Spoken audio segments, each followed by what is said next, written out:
When you came out here 2 years ago, and I think I just briefly heard you say you did some lifestyle rearranging or something like that. So was there a moment or something that triggered you saying, I need to be more on track and I need to devote 100 and whatever percent to my acting career rather than when I came out here and it seemed like more fun and games? Or? Right, yeah.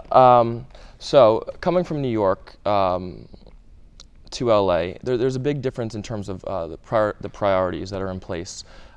Or at least the perceived priorities that are in place in terms of what's important in your career and what are the things that need to be at the top of the list. In New York, and again, these are implied, so it's not as if this is an explicit thing that's handed down by anybody. But in New York, it seemed that there was a real emphasis on training, technique, and craftsmanship. And in LA, moving here initially, it seemed like the priority was really on profile and who you're hanging out with, how you spend your time, what parties you go to, who you know, these sorts of things. And I'm guilty of falling into all those traps initially. And I thought, there are these things that are sort of, they look very similar to success, and they feel very similar to success as well.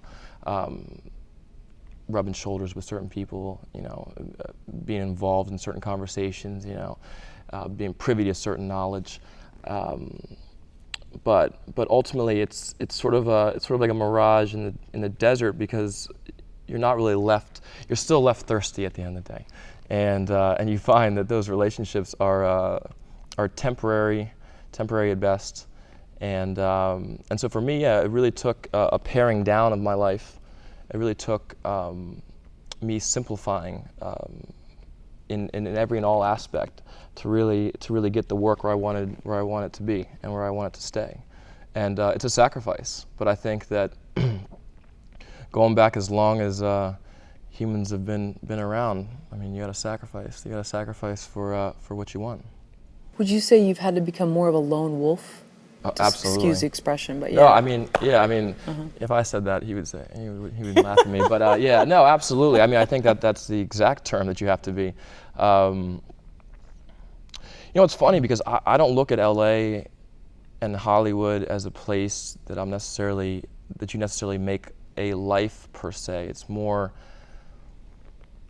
I hesitate to use this simile, but it's more like more of like a battleground of sorts, in the sense that you're here to accomplish an objective, and you're here to be the best that you can be, and hopefully you're here to do the best work that you can do, and those being your priorities.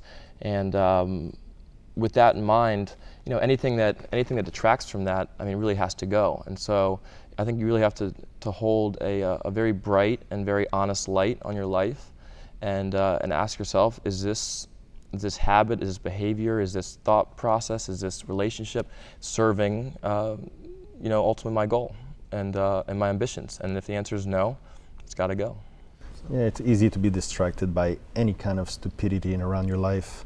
And I think, I'm not from here, but I think just Los Angeles is just so many people that I'm talking, actors, whatever, they're just like, oh yeah, I'm trying to do my own work, but then they just find any kind of reason not to do it. And so it's all about dedication, passion, and focusing. Even for me in Montreal, that's the only thing I do 24/7. I don't really have friends. I have some, I pick them, I have one here in LA, and I just focus on the work, because otherwise it's so easy to just spread yourself. Yeah. Do you think if you knew how lonely it is trying to do that, you would have done it years ago? Because I think people don't realize how you end up isolating yourself by focusing. I love that. Oh, you do? Okay. Yeah. It's a very uplifting question. Yeah, no, I agree. I think it's one of those things that you have to find. Like, I've always prided myself in finding comfort in the uncomfortable, and I think that if you can find a way to be happy and whole and complete when you're alone, you will be at your strongest when you are alone. That's right, and life's going to have a hard time rattling you if you have a center that's your own, and that it's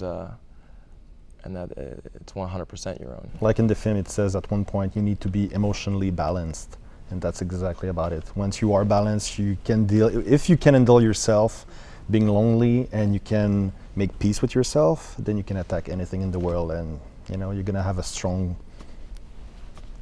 something. Constitution. I don't know, but I'll tell you, there's a line that he wrote in the script that says, you know, things can't be perfect all the time. And for me, I'm not sure if that's the line you were going for, but for me, I cannot tell you how many times I think that on a daily basis or on a weekly basis.